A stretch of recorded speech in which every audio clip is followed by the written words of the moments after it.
Bismillahirrahmanirrahim. Assalamualaikum warahmatullahi wabarakatuh. Waalaikumsalam warahmatullahi wabarakatuh.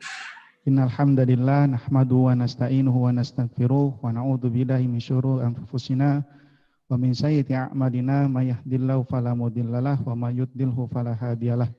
Asyhadu an la ilaha illallah wa asyhadu anna Muhammadan abduhu wa rasuluh wa asyhadu anna Muhammadan abduhu wa rasuluh. Allahumma sholli ala Muhammad wa ala ali Muhammad. Innallaha wa malaikatahu yusholluna 'alan nabi ya ayyuhalladzina amanu shollu 'alaihi wa sallimu taslima. Alhamdulillah, puji syukur kehadirat Allah Subhanahu wa taala yang telah banyak melimpahkan rahmat dan hidayahnya kepada kita hingga hari ini. Alhamdulillah kita bisa bergabung bersama dalam acara ngaji bersama Gus Baha. Terima kasih Gus Baha atas waktunya, kesediaannya untuk mengisi pengajian yang insya Allah dalam rangka menyambut ulang tahun Telkom University atau milad Telkom University yang ke-7 Gus. Insya Allah yang ke-7 Telkom University dan juga STT Telkom STC untuk yang ke-30 tahun. Alhamdulillah hadir juga di sini bersama-sama kita juga alhamdulillah kumpul berbagai macam dari rombongan Telyu Bandung, dari Bandung datang ke sini dan juga alhamdulillah ada rombongan dari keluarga besar wilayah Telkom Kudus. Kemudian juga terima kasih kehadirannya kepada Bapak Komisaris Telkom Bapak Fikri Ahmad Assegaf. Dan juga dari pimpinan Telkom Regional 4 Jawa Tengah, Bapak Jatmiko, dan juga ada rombongan pesantren Al-Aziz, pimpinan dari Gus Sidik, dan juga pimpinan dari Telkom University. Terima kasih atas kehadirannya Bapak Profesor Adi Wijaya beserta para pimpinan yang telah berkenan untuk hadir pada acara hari ini. Baik, terima kasih juga kepada audiens dari virtual room yang ada di Zoom. Alhamdulillah sudah bergabung juga di Zoom dan juga sudah ada di YouTube.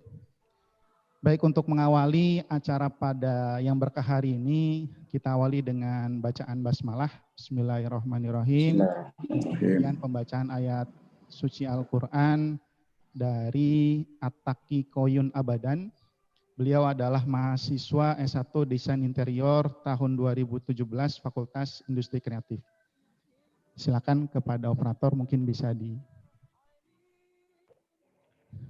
Assalamualaikum warahmatullahi wabarakatuh. Assalamualaikum. A'udzu billahi minasy syaithanir rajim. Bismillahirrahmanirrahim. وَإِذَا مَسَّ الْإِنسَانَ ضُرٌّ دَعَا رَبَّهُ مُنِيبًا إِلَيْهِ ثُمَّ إِذَا خَوَّلَهُ نِعْمَةً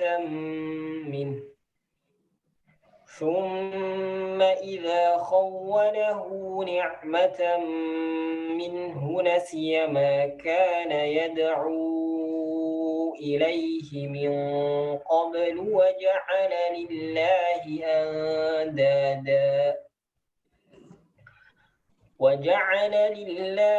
أَنْدَادًا لِيُضِلَّ عَنْ سَبِيلِهِ قُلْ تَمَتَّعْ بِكُفْرِكَ قَلِيلًا إِنَّكَ مِنْ أَصْحَابِ النَّارِ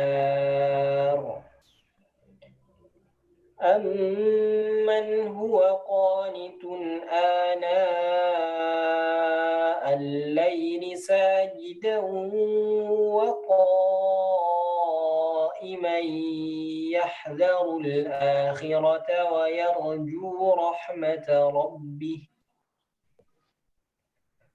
قُلْ هَلْ يَسْتَوِي الَّذِينَ يَعْلَمُونَ وَالَّذِينَ لَا يَعْلَمُونَ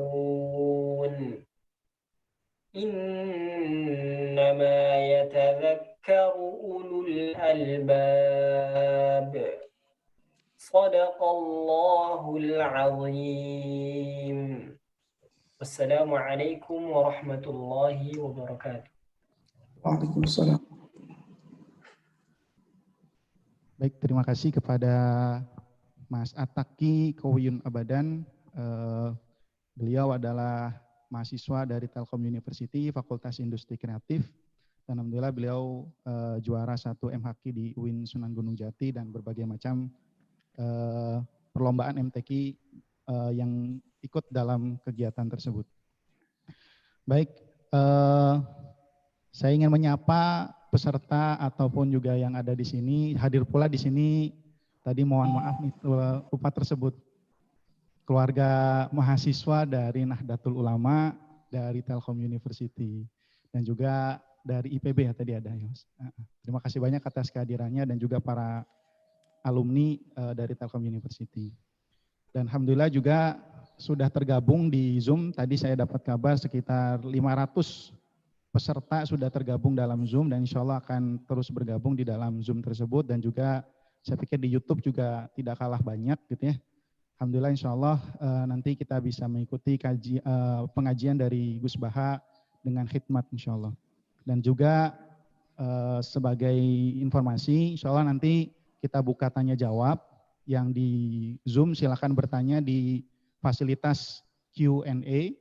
Nanti insya Allah saya akan pilih beberapa dan diutamakan para peserta yang hadir di sini. Jadi kalau peserta di sini ingin bertanya, silakan gitu ya. Karena ini kesempatan yang insya Allah sangat berkah gitu ya untuk mendapatkan ilmu langsung dari Gus Baha.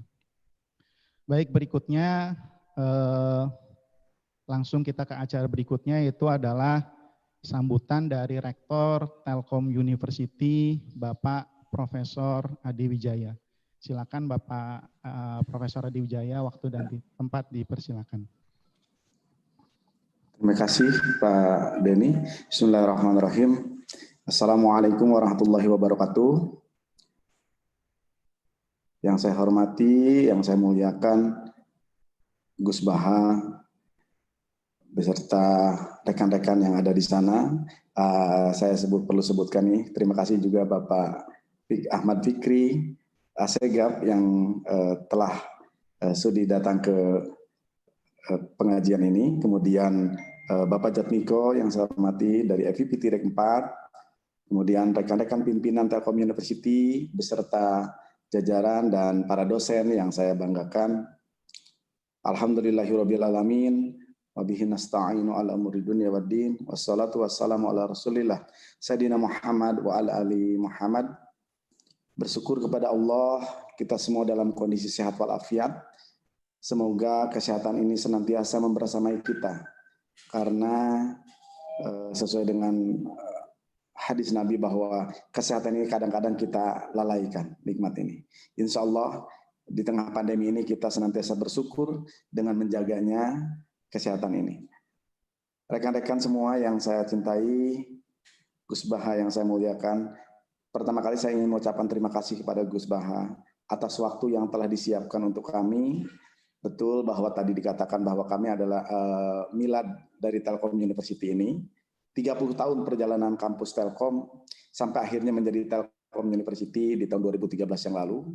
Alhamdulillah bersyukur kepada Allah atas segala limpahan nikmat, prestasi, capaian dari Telkom University dalam berusaha untuk mewujudkan, membangun SDM yang unggul untuk bangsa ini, sehingga bisa berkontribusi membentuk generasi penerus bangsa ini.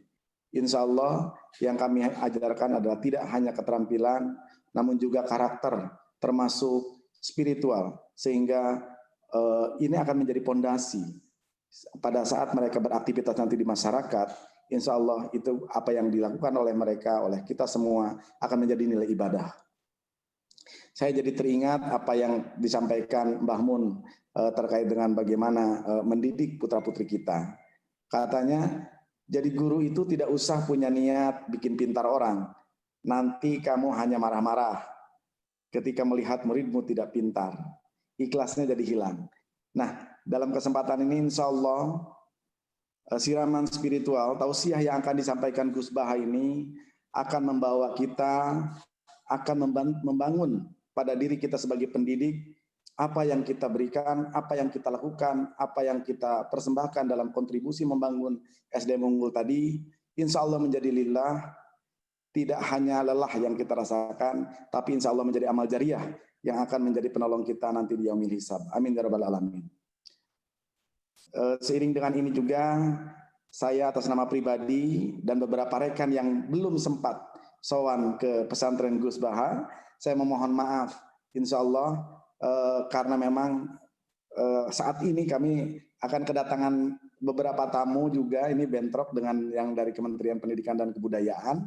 Insya Allah pada saat bulan depan kami ingin melaksanakan hajat kami untuk sowan ke pesantren Gus Baha. Semoga kita semua senantiasa diberikan kesehatan, semoga acara ini diberikan kelancaran, tentunya membawa atau bermuara pada keberkahan untuk kita semua. Terima kasih. Assalamualaikum warahmatullahi wabarakatuh. Waalaikumsalam warahmatullahi wabarakatuh. Terima kasih Profesor Adi Wijaya selaku Rektor dari Telkom University yang telah memberikan sambutan sebagai perwakilan dari kampus Telkom University. Baik, kita langsung masuki acara inti yang kita tunggu-tunggu, yaitu adalah insya Allah ngaji dengan Gus Baha. Sedikit mungkin sudah dikenal juga di kalangan santri bahwasanya kita jadi kita mendapatkan guru, insya Allah hari ini kita pengen deres ilmu dari Kiai Haji Ahmad Bahauddin Nur Salim atau lebih kita kenal dengan Gus Baha. Beliau adalah murid dari Kiai Haji Maimun Zubair atau Mbah Mun. Kita kenal juga, alhamdulillah kita juga bisa mengkaji banyak sekali ilmu karena beliau salah satu ulama ahli tafsir yang memiliki pengetahuan mendalam tentang Al-Quran yang menamatkan dari Pondok Pesantren Al-Anwar. Dan alhamdulillah juga beliau adalah pengasuh Pondok Pesantren LP3IA Narukan Rembang. Insya Allah pada kesempatan kali ini topik yang kita angkat adalah Tauhid sebagai inspirasi dalam kontribusi membangun bangsa. Insya Allah semangat yang seperti ini mungkin teringat dengan Kiai Haji Hasyim Asy'ari ya, di bulan Oktober beliau mengumandangkan resolusi jihad untuk memperjuangkan Indonesia. Ataupun pekikan takbir Bung Tomo yang kemudian membawa Indonesia di jalan perjuangan. Mungkin langsung saja kepada guru kita Gus Baha, monggo Gus.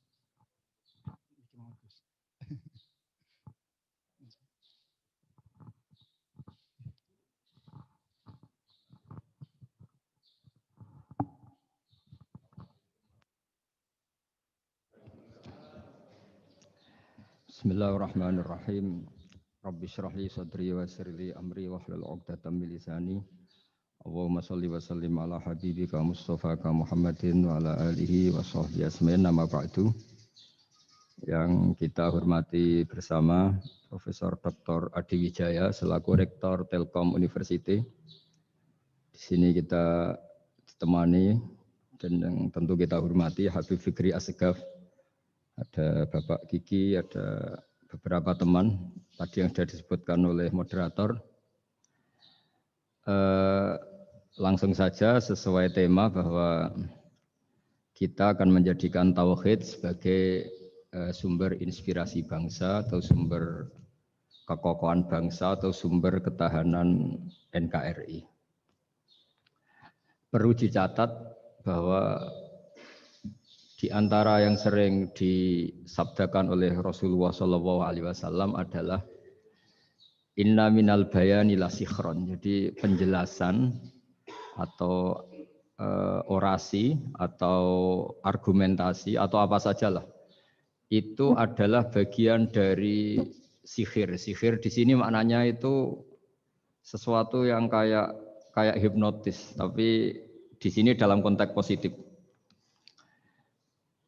Dulu ketika periode Rasulullah Muhammad SAW itu pertarungan hak dan batil itu diolah pikir. Olah pikir yang diterjemahkan oleh artikulatif atau sistem verbal. Memang ini agak aneh. Jadi kalau mukjizatnya Nabi Musa itu fisik. Fisik itu misalnya melawan Fir'aun dengan kekuatan tongkat yang super dahsyat. Sehingga Laut Merah dipukul sama tongkatnya Fir'aun, kemudian tongkatnya Nabi Musa, kemudian bisa membelah jadi jalan, Fir'aun tenggelam. Begitu juga nabi-nabi yang lain ada kekuatan fisik yang bisa dilihat sebagai mukjizat. Tapi ketika Nabi Muhammad SAW jadi nabi itu pertarungannya itu ke sistem rasional. Dan yang enggak rasional itu dijelaskan dengan satu penjelasan yang seakan-akan rasional. Ini yang agak jelimet. Sehingga ada wala talbisul haqqo bil batil. Jangan menyampur adukkan hak dengan batil. Saya beri beberapa contoh kejadian. Suatu saat itu ada orang kafir datang ke Rasulullah SAW. Kemudian bertanya, ya Muhammad, jika kambing itu mati betul, yang tidak disembelih, bangkel. Itu yang mematikan siapa? Karena Nabi itu orangnya ummi itu lugu, ya yang mematikan Allah. Terus jawabannya si orang kafir tadi, agama kamu itu aneh.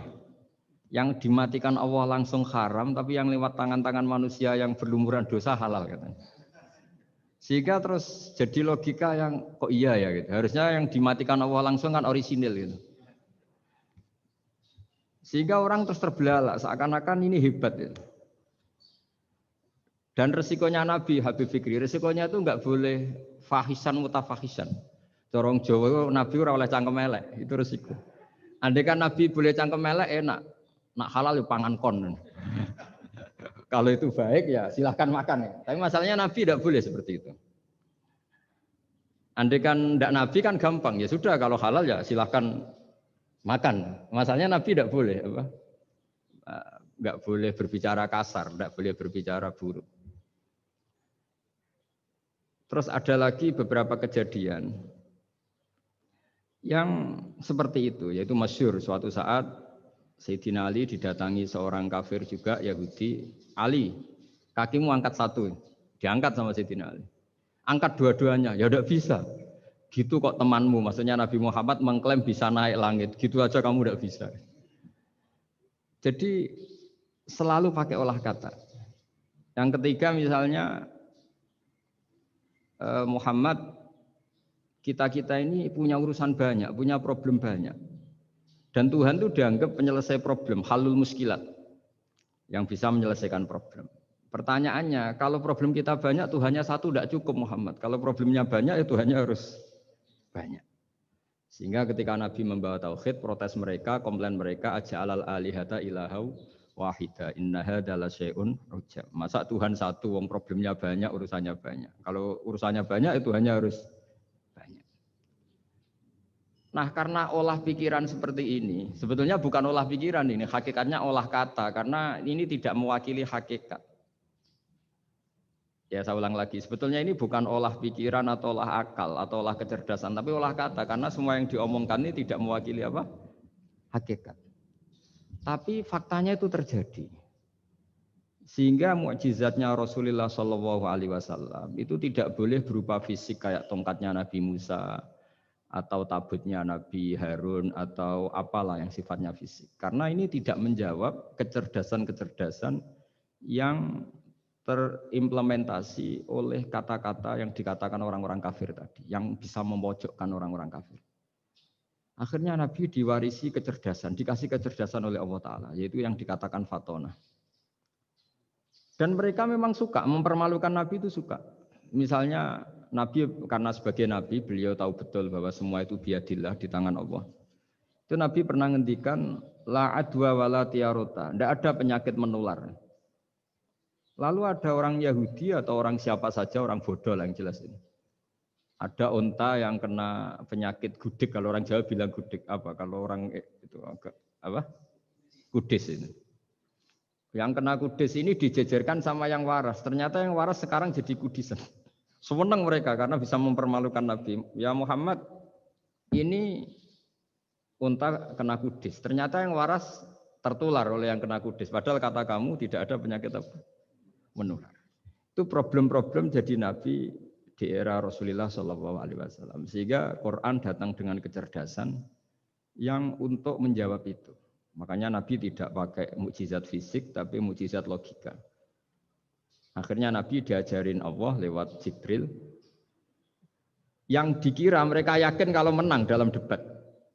Tapi Nabi balik bertanya, faman a'dal awwala. Jadi terjemahnya, kalau ini kena kudis karena tertular yang ini, lalu ini tertular siapa?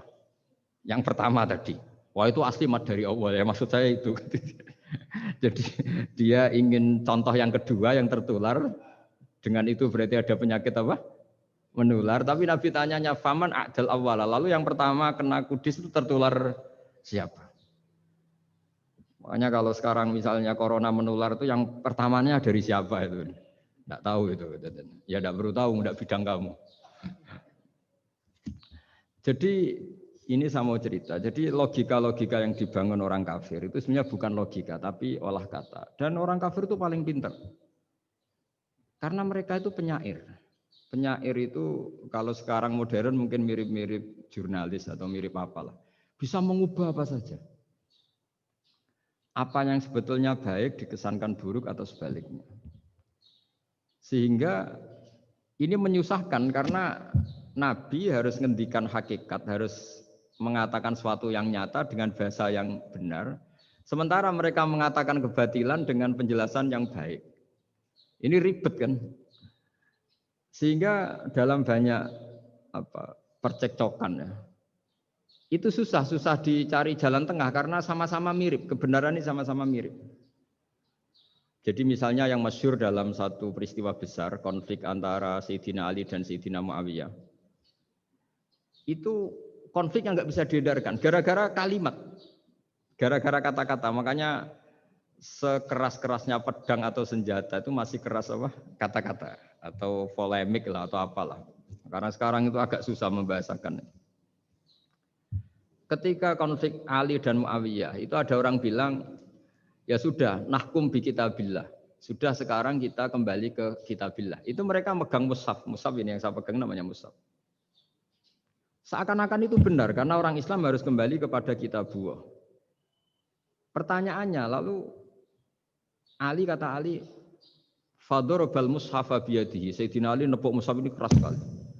Sal hadal mushaf kata Sayyidina Ali. Kalau kita harus kembali ke Quran, coba tanya ini. Mushaf ini ya, mushaf seperti milik saya ini. Akhirnya orang-orang Khawarij bilang, innama huwa warokun wa madadun. Itu hanya kertas sama tulisan. Bagaimana mungkin kita bertanya? Pas itu adalah orang Khawarij itu orang yang nggak mau ngakui Ali, juga nggak mau ngakui Muawiyah. Dan Sayyidina Ali sama Sayyidina Muawiyah sudah sadar mau bikin mediator, mau bikin solusi jalan tengah.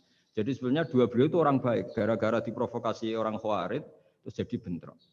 Orang Khawarij bilang, nggak ada Ali, nggak ada Muawiyah, yang ada adalah kitabullah, yaitu mushaf. Benar, secara zahir benar, memang orang Islam harus kembali ke mushaf. Tapi Sayyidina Ali pinter, sal hadal mushaf. Kalau gitu, tanyakan mushaf itu. Ketika Sayyidina Ali dan Sayyidina Muawiyah sudah sepakat bikin perdamaian. Akhirnya singkat cerita, innama huwa rokun wa wadadun, kata orang-orang Khawarij, itu hanya kertas dan pena. Kenapa bisa disuruh atau diminta jawaban? Terus kata Sayyidina Ali, enggak bisa toh kamu tanya mushaf, ya enggak bisa. Makanya tanya saya katanya. Akhirnya Sayyidina Ali memberi penjelasan, wa in khiftum shiqaqa bainihima fab'asu hakamam min ahli wa hakamam min ahliha. Jika dua mempelai suami istri itu ngalami konflik, di mana-mana orang konflik itu orang ini serasa seneng nek. Kita kalau sedang marah, semuanya lah kalau sedang marah sama istri itu orang ini serasa seneng. Jadi sing ganteng kira ketok gantengnya, ketok elek etok. Sehingga kalau ngomongi anaknya, dasar nakal kok bapaknya gitu. Bapaknya gitu, nanti dasar cerewet koyo ibuke. Makanya alhamdulillah banyak anak kita yang mewarisi nakalnya bapaknya dan nakalnya ibunya. Karena sabdonya mesti seperti itu. Jadi anak kita ini korban cara ngomong kita. Maka kita tidak wali itu harus syukur karena omongannya nggak mandi. Itu kalau kita wali, itu anak kita jadi orang buruk semua. Karena kita ngomong dasar goblok kayak ibuke. Dari ibuke dasar nakal kayak bapake. Berarti anak kita punya status goblok dan nakal. Tapi alhamdulillah yang ngomong itu tidak wali sehingga diabaikan saja sama Allah. Gak penting. Omongannya orang tidak wali itu tidak penting. Makanya ndak wali itu tetap punya sisi positif. Kalau ngomong ndak ngefek. Tapi kalau wali itu direspon sama Allah. Langsung ya. Tapi kalau wali ya ndak ngomong gitu. Jadi kalau orang nggak suka itu nggak boleh ketemu. Karena tambah benci. Sehingga butuh mediator. Itu sudah, ini termasuk ilmu psikologi Quran. Kalau orang sedang nggak cocok itu nggak boleh ketemu. Pakai apa? Mediator. Jika suami istri sedang konflik, itu sebaiknya, seharusnya atau sayugyanya itu kirim mediator. Fab'atsu hakamam min ahli wa hakamam min ahliha. Iyurida islaha yuwaffiqillahu bainahuma. Terus kata Sidina Ali, wa amru ummati Muhammad a'dhamu min amri rajulin wa imra'atin. Dan urusan umat Muhammad yang kita sedang konflik dengan kekuatan besar dan bisa pertumpahan darah, itu lebih ngeri timbang urusan suami dan istri. Itu saja solusinya mediator. Artinya sesepele itu urusan pribadi saja Allah menyuruh ada mediator. Apalagi urusan kita yang lebih dahsyat. Akhirnya mereka ngakui cara istimbat, cara ngambil kesimpulan Sayyidina Ali. Jadi ini masalah-masalah yang orang bilang seakan-akan benar. Sudah kita kembali ke Quran, kembali ke Quran. Quran yang mana? Wong kamu tidak paham. Lama-lama tanyanya cetakan mana ini? Ribet kan? Makanya saya ini bikin gerakan besar-besaran yang dulu saya ngaji tafsir lama sekali dengan Mbah Mun. Ngaji sama bapak saya, sekarang alhamdulillah sering diskusi sama Pak Quraisyab karena kita ini butuh dan saya punya teman akrab Gus Zofur juga doktor tafsir. Ya kalau kamu ingin tak sebut ya punya teman kalian semua untuk mengkaji apa? Tafsir. Itu memang kita butuh. Karena Quran itu teks. Teks itu harus difahami ahlinya. Karena tapi ketika orang ngomong, ayo kita kembali ke kitab buah, itu kembali yang apa? Terus tentang apa? Sehingga banyak orang yang entah saking angkuhnya, entah saking benarnya tidak tahu. Saya tidak mau kembali kepada Quran. Kenapa? Saya tidak pernah keluar, saya di situ. Kembali itu kan sudah keluar baru kembali. Itu entah saking angkuhnya, entah saking benarnya tidak tahu. Mau kamu katakan angkuh yang masuk akal? Saya tidak mau kembali. Saya tidak pernah keluar. Memang saya sudah di situ. Benar mana? Bisa jadi ya sudah ini itu wilayah yang nggak jelas itu. Tapi bahwa mukjizatnya Nabi itu menerangkan sesuatu yang kayak iya kayak enggak. Karena orang kafir itu pintar mengemas kebatilan sebagai kebenaran. Jadi enak zaman Nabi Musa ngadepi Fir'aun yang karuan salah. Nabi Muhammad itu enggak. Ngadepi satu komunitas yang mereka punya jargon yang seakan-akan benar. Misalnya Ka'bah itu sakral, Baitullah. Orang kafir itu percaya keramatnya Ka'bah, percaya. Sehingga mereka kalau bikin berhala itu harus dekat Ka'bah, bentuk barokah Ka'bah. Kayak kurang ajar gimana? Maka berhala-berhala itu paling banyak di dekat Ka'bah, karena supaya apa? Dapat barokahnya Ka'bah. Ribet kan? Kamu kafirkan itu percaya barokah Ka'bah, tidak dikafirkan itu kurang ajar. Ka'bah kok jadi ruwet. Ribet banyak ngadepi. Itu susah memang ngadepi logika, makanya kan apa ya, kayak kita ngerawat anak itu. Mau dilonggar nanti manja terus goblok, mau dikerasin nanti minggat, ribet kan. Jadi ngelola kebenaran itu tidak gampang. Lalu Nabi datang bil haqqil bayyin, dengan kebenaran yang nyata. Dimulailah dari surat diantaranya lam yakunil ladzina kafaru min ahlil kitab wal musyrikin munfakina hatta ta'tiyahumul bayyinah. Bayyinah itu siapa? Rasulun minallah yatlu suhufam mutahharah. Orang-orang kafir baik berkategori ahli kitab yaitu Yahudi Nasrani maupun yang berkategori orang-orang musyrikin yaitu orang-orang yang menyekutukan Allah yang non samawi, yang tidak punya kitab samawi. Itu tidak mau tercerabut, munfakin itu tidak mau tercerabut dari akar mereka hatta ta'tiyahumul bayyinah, sehingga datang kebenaran yang begitu nyata, begitu jelas. Saking jelasnya siapapun mau tahu dan nggak bisa dibatalkan oleh apapun, termasuk oleh perilaku sosial. Siapa itu? Rasulun minallah yatslu suhufam mutahharah, itu yaitu Rasulnya Allah yang membaca lampiran-lampiran suci, yaitu Quran. Sehingga Nabi datang dengan analogi pembanding. Orang-orang yang berpikir Tuhan harus banyak karena urusan itu banyak, problem banyak. Lalu Nabi bikin analogi. Andaikan kamu sebagai pembantu yang punya majikan banyak, perintahnya beda-beda. Kamu mau enggak? Ya enggak mau, enggak enak Muhammad kalau punya bos banyak. Perintahnya beda-beda, semuanya egois harus dituruti, enggak mau. Enak mana sama punya majikan satu? Enak satu Muhammad. Ya sudah, Tuhan kamu itu majikan kamu. Kalau banyak-banyak bingung kamu perintahnya banyak nanti. Terus mereka mau, ya sudah Tuhannya satu saja. Jadi karena mereka mau enggak mau, harus berpikir kalau Tuhan banyak berarti perintahnya banyak, memuaskan satu Tuhan dibenci Tuhan yang lain, memuaskan yang lain dibenci yang lainnya, pokoknya ribet. Hari ini minta dilayani, Tuhan yang satu minta dilayani, itu kan ribet. Jadi Nabi itu pakai logika yang gampang. Makanya ketika Allah menjelaskan itu, ketika Allah dorobawa masalar rojulan fihi syuraka umutasyakisuna wa rojulan salamal dirojul hal yastawiyani masalah. Alhamdulillah Allah bikin satu perumpamaan, ada orang yang punya majikan banyak, yang satu punya majikan hanya satu. Hal yastawiyani masalah, nasibnya enak mana? Enak yang punya majikan satu karena standarnya jelas, SOP-nya jelas. Akhirnya mereka sadar, oke Muhammad Tuhannya satu saja. Lalu dalam pertanyaan-pertanyaan yang lain, misalnya tadi masalah Sayyidina Ali, masalah dibully lah kalau sekarang itu Nabi menjawab ya dengan rasional. Karena mau tidak mau. Karena Nabi tidak dibolehkan pakai mukjizat zaman itu. Untuk awal-awal jadi Nabi itu nggak boleh pakai mukjizat. Karena mukjizat itu punya sisi yang sangat-sangat fatal, yaitu kalau Allah sudah menurunkan mukjizat, itu sekali nggak diimanin itu harus ada azab. Nabi ingin umatnya itu nggak kena azab. Makanya ketika Allah Ta'ala wa ma mana'ana an nursila bil ayati illa an kadzdzaba bihal awwalun. Cara terjemahan bebasnya gini. Muhammad, saya tidak ngasih mukjizat kamu kayak Nabi Musa, kayak nabi-nabi sebelum kamu yang berupa fisik. Itu problemnya satu, sekali saya menurunkan mukjizat, tren umumnya ini didustakan.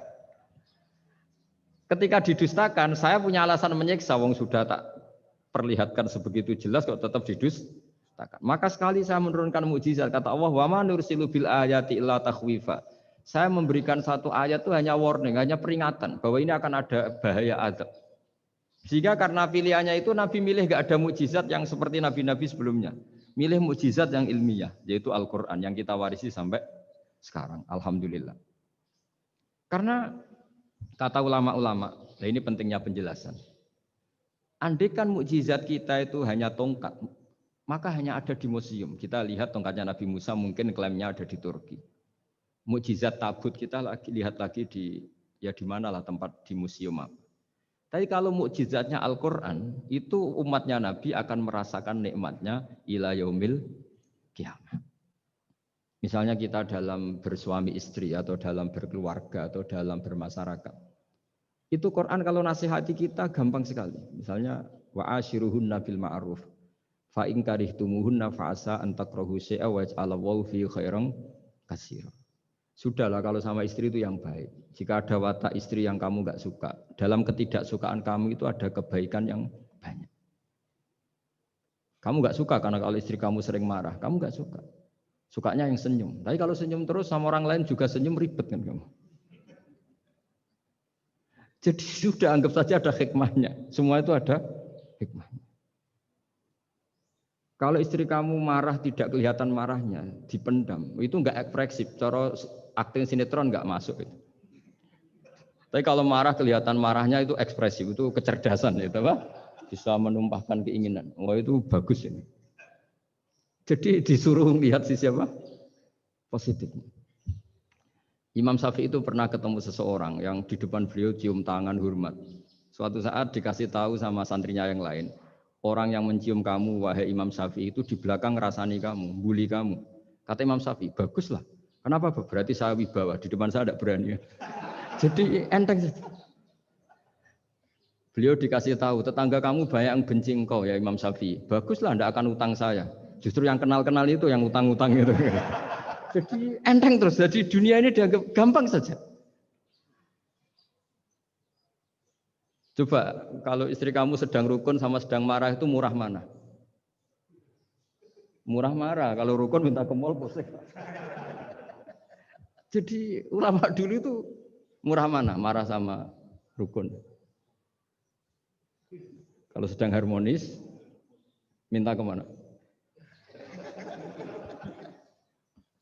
Mahal kan? Kalau pas marah. Jadi ulama dulu itu lucu, apa ya? Gampang sekali nanggapin sesuatu itu. Imam Abu Hanifah itu kalau ketemu yang utang beliau itu dia yang sembunyi karena malu. Kalau kita kan enggak, yang sembunyi yang utang. Kalau Abu Hanifah enggak. Yang sembunyi itu Abu Hanifah. Kasihan dia malu kalau ketemu saya, kan masih punya utang saya.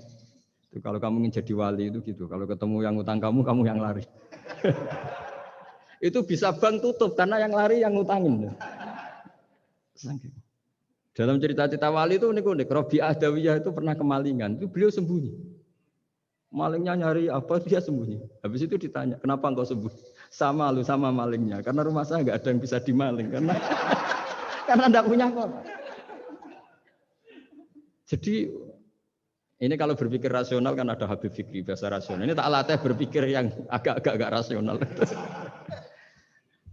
Nah, Nabi itu diutus dalam kondisi masyarakat yang rasional. Sehingga repot. Dan yang tidak rasional itu punya kecakapan olah kata sehingga seakan-akan rasional. Makanya ada kalimat terkenal di kalangan ulama, kalimatu haqqin urida bihal batil. Omongannya benar, tapi maksudnya tidak benar. Kayak tadi, la hukma illa lillah. Tidak ada hukum kecuali yang ada di Quran. Tidak ada hukum kecuali yang diturunkan Allah. Pertanyaannya, apa itu? Ya Quran. Lah iya apa? Makanya kata Sidina Ali, ya sudah, sal hadal mushaf. Tanya mushaf kamu. Oh ya tidak bisa, itu kan hanya kertas sama tulisan. Makanya tanya ulama, kata Sidina Ali.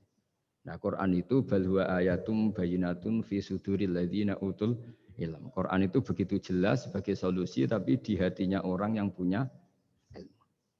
Sehingga kemudian lahir beberapa generasi tauhid. Yang paling masyhur dimulai tauhid itu yang masyhur ya, yaitu adalah ketika ada orang namanya Muhammad bin Jubair bin Mut'im. Itu bapaknya Muhammad ini namanya Jubair bin Mut'im. Itu dia orang kafir, masih kafir. Dia datang ke Madinah itu untuk negosiasi tawanan perang Badar. Dulu beberapa orang yang negosiasi sama Nabi itu ya nunggu di masjid. Singkat cerita, Nabi sholat maghrib baca surat Wattur wa kitabim mastur fi raqim mansur wal baitil ma'mur was-saqfu fil marfu wal bahril masyur. Terus dia dengerin sampai Allah tanya, am khuliqu min ghairi syai'in. Kalau kamu tidak ngakui saya sebagai Tuhan, kata Allah, silahkan Anda berpikir bahwa alam raya ini dimulai dari ketiadaan.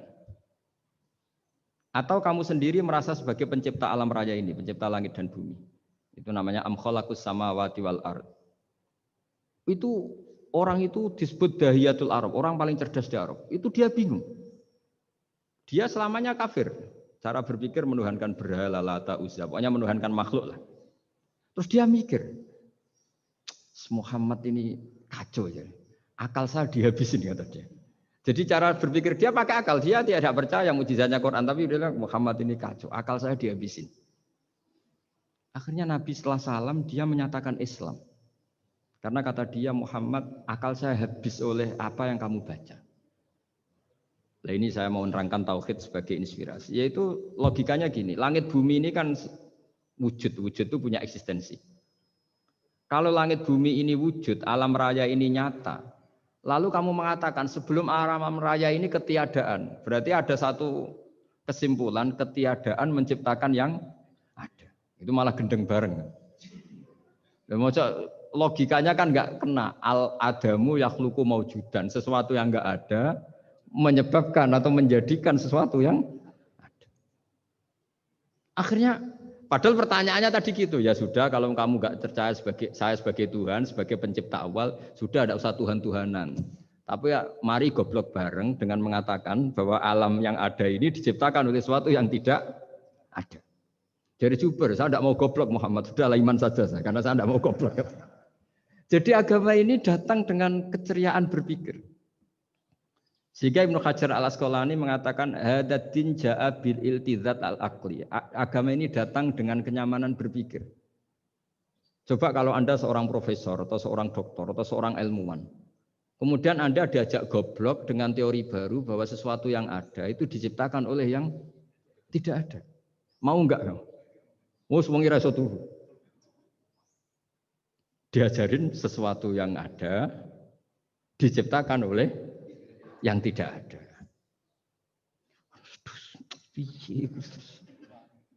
Gak keren lah. Gak boleh sudah. Jadi tauhid itu. Nah, kemudian lahir ulama-ulama baru yang cara ngarang sama. Ini kitab yang dulu saya ngaji sama Syekhina Kiai Maimun Siber Mbah Mun. Itu kemudian ulama-ulama baru, kata Yai Mbah Mun itu juga bapak saya sering pesen, orang itu harus tahu zaman. Menerangkan tauhid itu kalau ulama dulu itu dimulai dari kalimat yang mungkin yang ngaji saja bingung. Al-alam mutaghayyir wa kullu mutaghayyir hadis la budda mim muhdits. Itu sampean dengar mesti anggap jimat itu apa itu? Itu doa apa gitu. Doa jalbur rizki apa gitu. Padahal itu logika. Tapi terus ulama-ulama modern itu ngarang seperti ini. Ini ada gambar. Ini kitab yang saya dulu ngaji sama Mbak. Itu digambar seperti ini. Maksudnya digambar seperti ini gini. Penjelasannya gampang.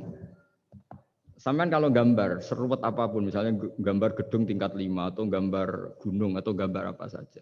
Mbok seruat apapun gambar itu dimulai dari satu titik. Tadi hadhil awalim kulluha, bahwa alam semua ini dimulai dari nuqtatil wujud, ada titik wujud. Dan karena ini wujud penyebab harus bersifat awal. Makanya Allah itu selain wujud harus bersifat al-awwal. Kalau bahasa pondok al-qadim. Karena tidak mungkin yang menciptakan kemudian kalah dulu dengan yang diciptakan. Begitu juga Imam Al-Amudi. Imam Al-Amudi itu jadi wali itu karena dia ahli matematika. Sampai muridnya itu eskal. Ini guru saya masuk surga enggak? Kalau ngajar itu senang ngajar matematika. Beliau ahli usul fikih, ahli fikih. Tapi senangnya ngajar matematika. Sampai muridnya sanksi, ini masuk surga enggak ya? Walhasil dalam cerita keramat beliau, sama ndak usah tuh saya ndak percaya, kamu ndak wali kok ndak percaya gimana? Ribet sekarang gitu, orang kalau nggak nekuni sesuatu terus nggak percaya, ribet kan? Itu beliau masuk surga itu dijamin dapat surga itu karena ngajar matematika. Tapi di hati beliau hanya satu, matematika adalah satu ilmu yang dimulai dari angka 1. 0, itu tetap dimulai dari 1, nggak bisa. Akhirnya beliau cerita, angka 2 atau 3, nisbatul wahid wal isnaini ila mi'ah wa ila ma la nihayatallah, semuanya sama, nisbatul far'i ilal asli, kata beliau. Mbok angka 2, 3, 1000 sampai 1 miliar, itu perbandingannya dengan angka 1 apa hubungannya? Al far'i ma'al asli, yaitu angka 2, 3 adalah cabang dari angka 1. Jadi alam raya sebanyak apapun, ada galaksi, ada Mars, ada apa saja, tetap dimulai dari wujud yang 1, yaitu wujudnya Allah Subhanahu wa Ta'ala. Jadi beliau menjadikan matematika sebagai alat perangkat untuk tahu tauhid, bahwa alam raya ini dimulai dari al-wujudul wahid, wujud yang 1. Makanya kul huwallahu ahad, Allahus somad, lam yalid walam yulad, dan seterusnya. Nah, makanya ketika orang menyoal hukum adat yang menipu kita, adat itu sunnatullah yang kita lihat. Itu Quran mesti mengembalikan wahwaladzi yabda'ul khalqa tsumma yu'idu wa huwa ahwanu alaih. Sebagian di surat Yasin diterangkan ansha'aha awwala marrah. Ketika kita lama sekali, namanya manusia itu lahir dari seorang bapak dan ibu, ini lama sekali. Yang namanya telur itu lama sekali lahir dari ayam, keluar dari ayam. Yang namanya pohon besar itu mesti dari biji yang kecil. Karena lama itu terjadi, seakan-akan kita ngomong, kita berkeyakinan, tahu-tahu ada pohon besar itu muhal. Tahu-tahu ada manusia ini muhal. Makanya ketika ada figur yang bernama Isa bin Maryam, itu orang kafir Yahudi itu menolak. Bagaimana mungkin ada manusia tanpa bapak? Oke, itu menyalahi prosedur lazim, protap lazim. Tapi kata Allah gimana? Inna masalah Isa indawahi kamasali Adam. Kalau Isa mohal karena tanpa bapak, harusnya Adam lebih mohal karena tanpa bapak, tanpa ibu. Jadi artinya apa? Allah tetap mengingatkan bahwa kudroh saya yang pertama itu menjadikan semuanya mungkin tanpa perangkat adat. Maka kitab ini yang saya baca ini, milik Said Husain Afandi ini, itu menjelaskan bahwa hukum adat itu menipu. Saya ulang lagi, hukum adat itu menipu. Ketika ayam mengeluarkan telur, telur kemudian menjadi ayam lagi. Terus kita berdebat, telur sama ayam dulu mana? Menurut Anda milih mana? Milih apa? Telur. Kalau ini, yang kubu sebelah ini. Ayam apa telur? Telur. Ayam. Ayam lahir dari. Nah, pertanyaannya begini kalau menurut tauhid. Ketika lazim kalau telur itu nanti suatu saat jadi ayam, terus ayam kemudian lazim mengeluarkan telur. Ketika Anda mengatakan mungkin kontribusi Anda terhadap kemungkinan itu apa? Kan sama, Anda tidak ikut menciptakan.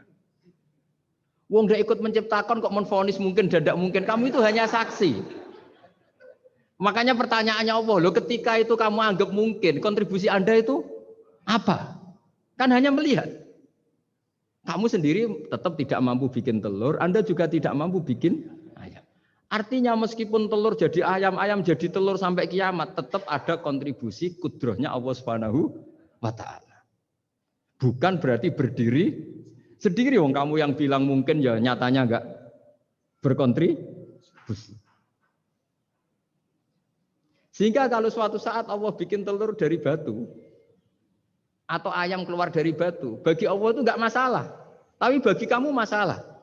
Bagaimana mungkin hewan keluar dari batu? Ini logikanya gimana? Loh memangnya ketika telur dari ayam itu logika kamu gimana coba? Kamu ikut bikin enggak?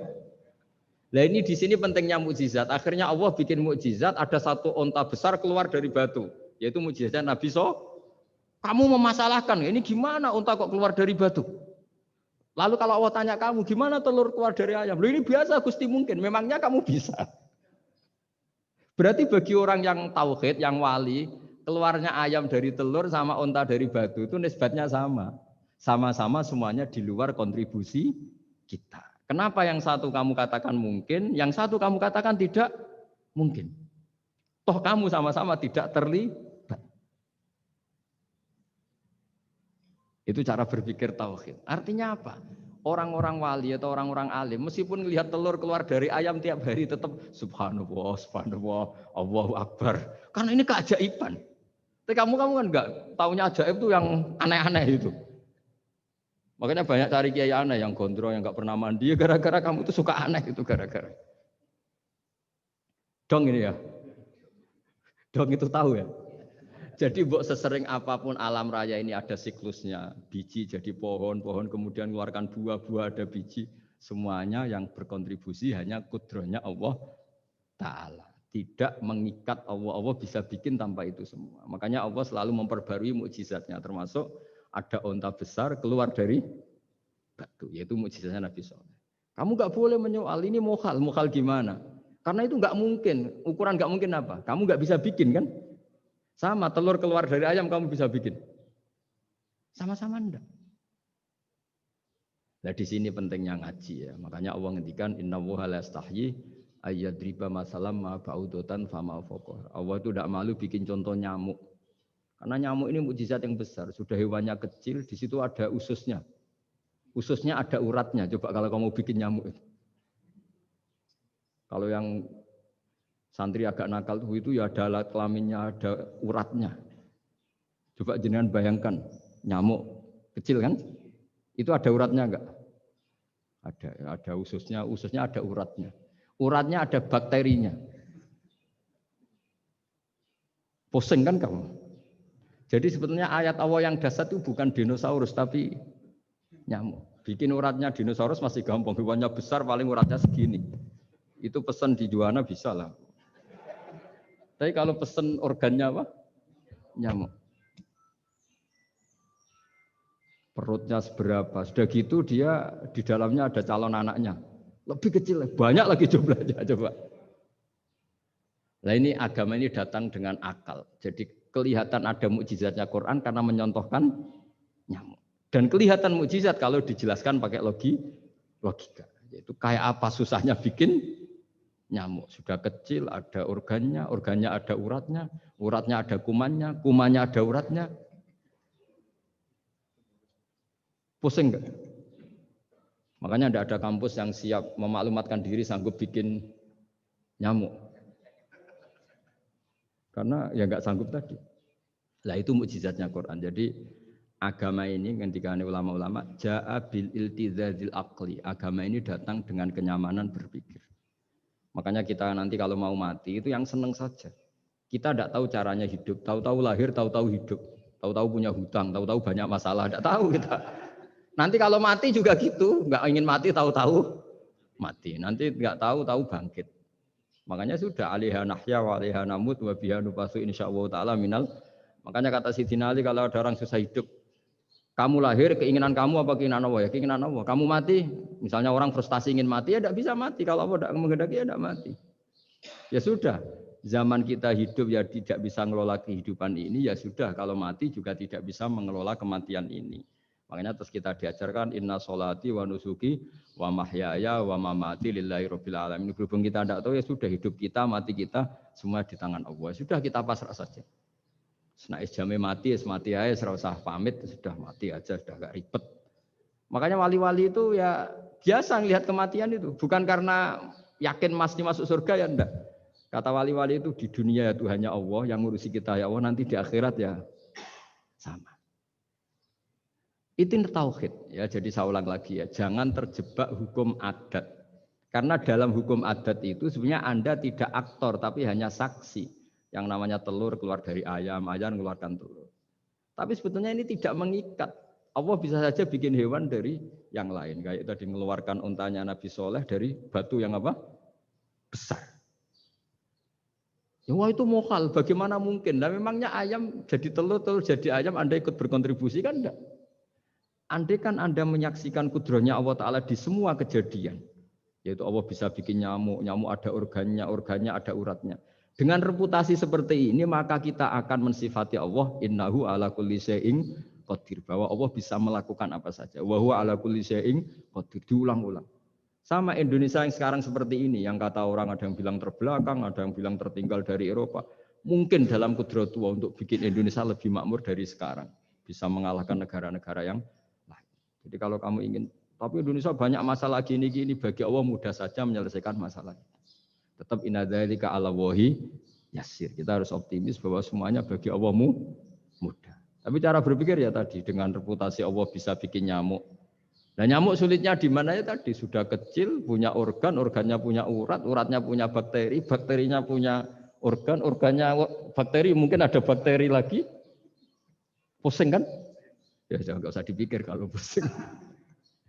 Ya jadi terus yang terakhir, saya mohon kalau baca Quran sebisa kita ada yang diangen-angen.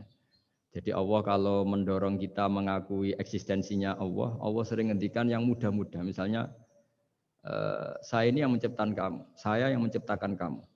Falau la tusaddiqun, sudahlah, saya ini nahnu khalaqnakum. Saya ini pencipta kalian, Bu ya.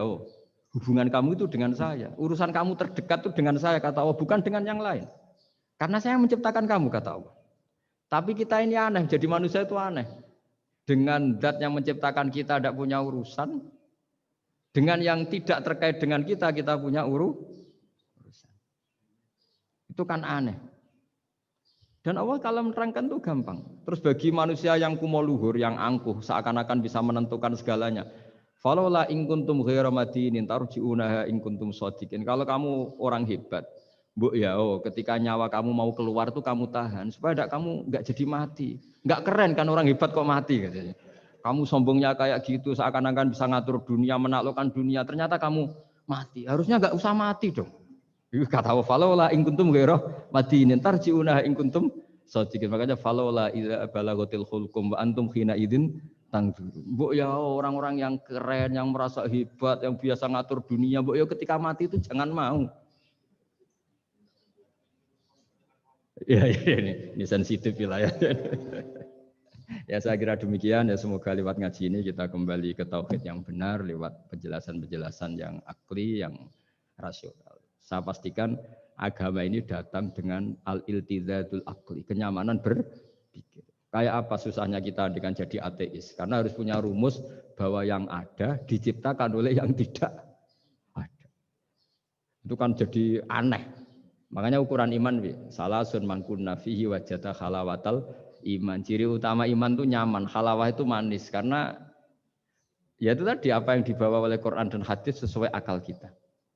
Maka masyhur di kalangan para ulama ada pepatah, laulam yakun maja'a bihi Muhammadun dinan lakana fi aqlin nasi hasanan. Kalau saja Muhammad tidak maklumatkan kalau ini agama, akal pun akan setuju bahwa yang dibawa itu hal yang luar biasa. Karena agama ini tidak lam yusodim al-aql. Agama ini tidak akan menentang akal. Liqaumi ya'qilun, liqaumi yatafak. Kalau ada orang bilang akal saya itu menolak faham agama, itu akalnya yang perlu dicek. Ada masalah itu pasti. Ya, saya kira demikian. Assalamualaikum warahmatullahi wabarakatuh. Pertanyaannya jangan Pak Barbar. Baik, alhamdulillah telah mendengarkan paparan yang cukup sangat menarik dari Gus Baha. Monggo kalau ada pertanyaan dari Bapak Ibu sekalian di sini, silakan mungkin. Monggo Mas. Langsung mau Mas.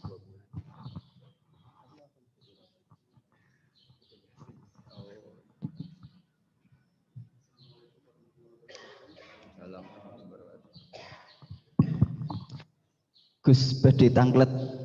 Sojoon. Nggih. Gus, ilmu itu kan membingungkan. Semakin dipelajari, kita semakin merasa fakir. Kesimpulannya langsung ilmu itu membingungkan. Iya. Kita ambil menurut saya, jangan. Tapi ilmu itu juga paradok, Gus. Semakin dipelajari, kita semakin tahu, semakin ingin membaca, tapi kadang kita juga merasa takut dengan ilmu itu sendiri. Pertanyaan saya, apakah itu hal yang wajar, Gus?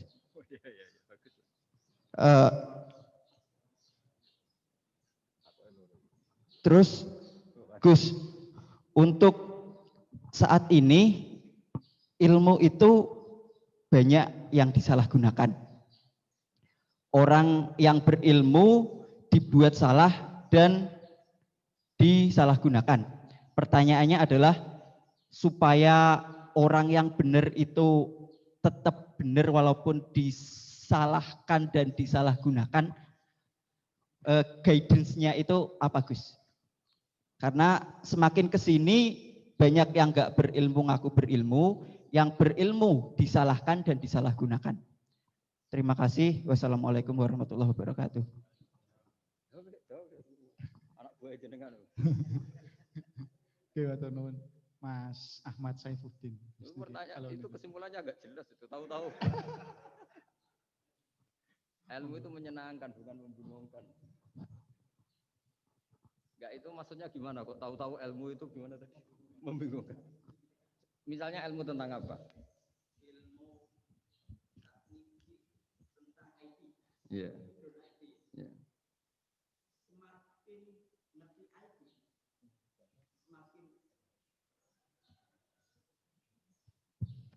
Biasanya orang semakin ngerti IT itu semakin banyak disalahkan, disalahgunakan.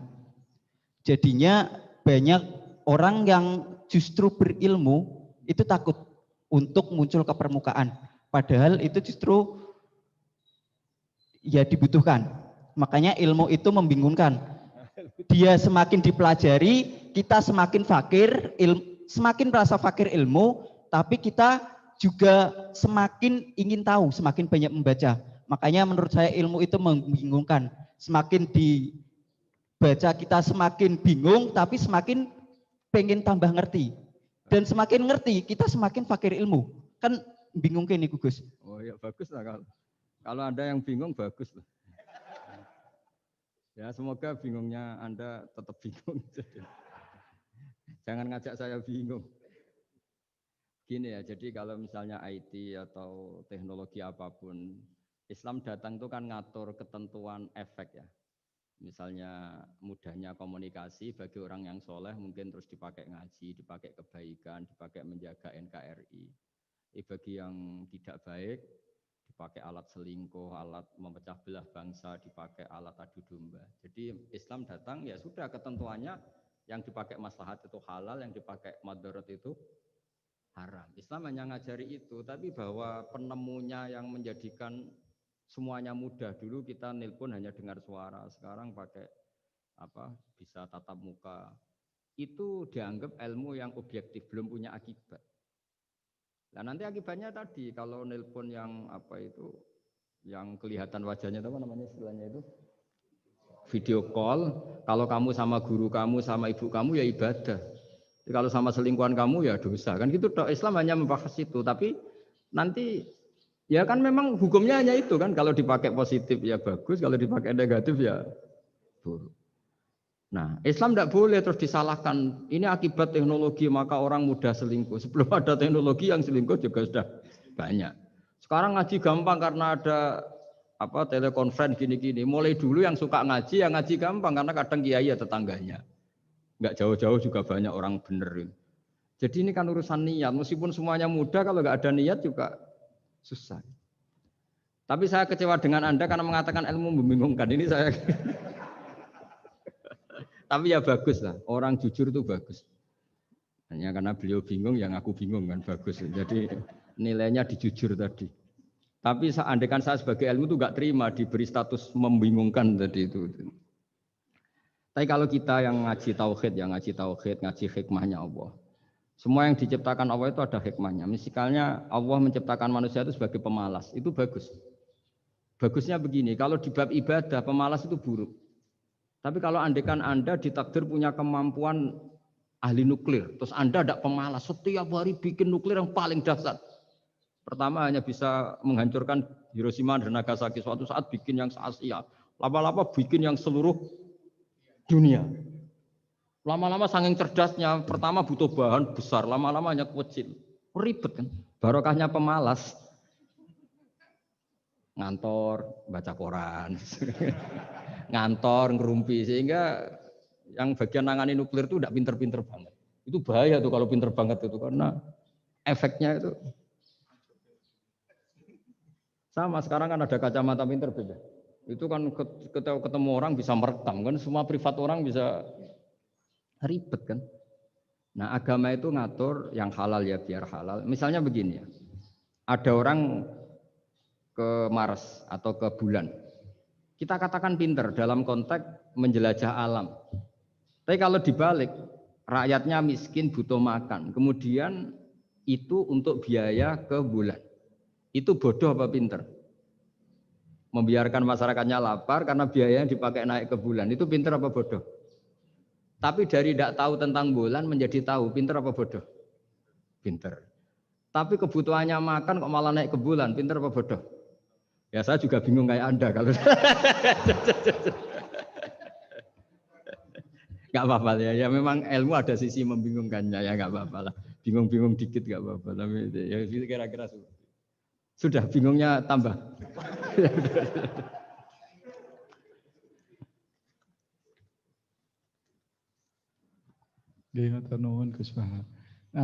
Berikutnya monggo Mas Afif nih, Afif Khairul Hidayat. Oh itu yang undang malah tanya.